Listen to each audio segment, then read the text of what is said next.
I had become a very successful journalist and author of nonfiction books, and had written 5, and went out into this environment that I had written about with Alpha Girls, where I should have been really daunted. I should have, having written the book on this subject of women founders and women funders, I'm glad I didn't get frightened away by that. 2% of all venture capital dollars go to women founded firms. That's it, 2%.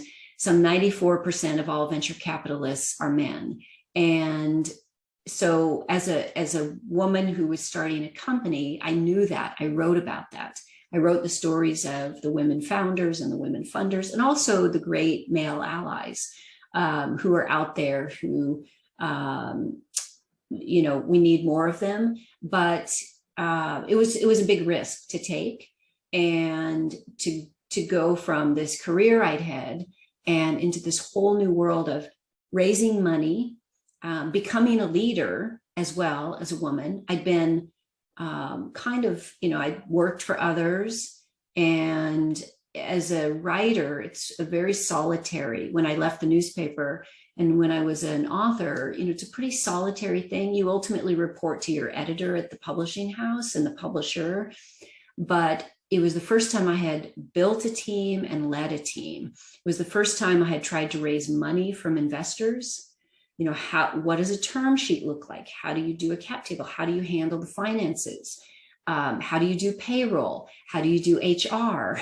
All of the things that you do as a founder, and you don't know what you don't know. And that's probably a good thing in a way, not to know, because every day since the moment I had this idea and started getting this great team assembled, there have been so many questions where I didn't have the answer.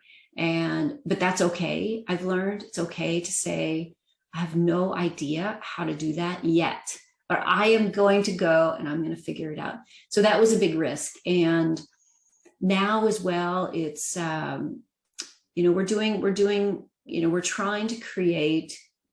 we have created a solution that we believe can be a category leader and do better than what's out in the market for diversity, equity, inclusion, and belonging tools, and create an incredible both integration for human capital management and talent management systems, as well as a standalone solution for companies to add on. So, we're trying to lead, redefine and lead the category.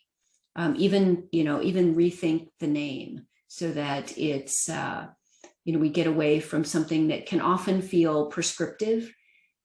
It's like, have you taken your DEI today?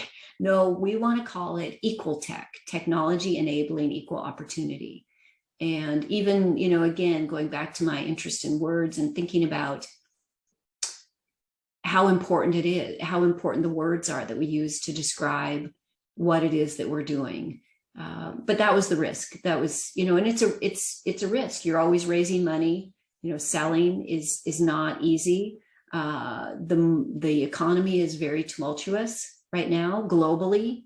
There's a lot that is very challenging. But no risk, no reward. And so there's just huge opportunity here. You have to be, you really have to have a lot of fortitude.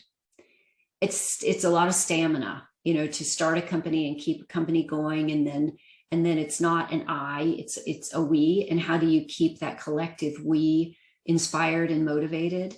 And then again, how do you learn to lead?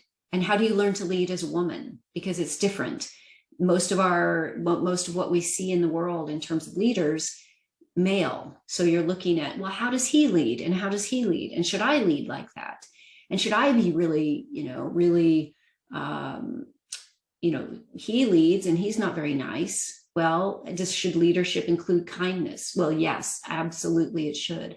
So it's rethinking leadership. And part of what we want to do is get the stories of women leaders out there so you can see, these different ideas, these different realities of leaders and founders and innovators.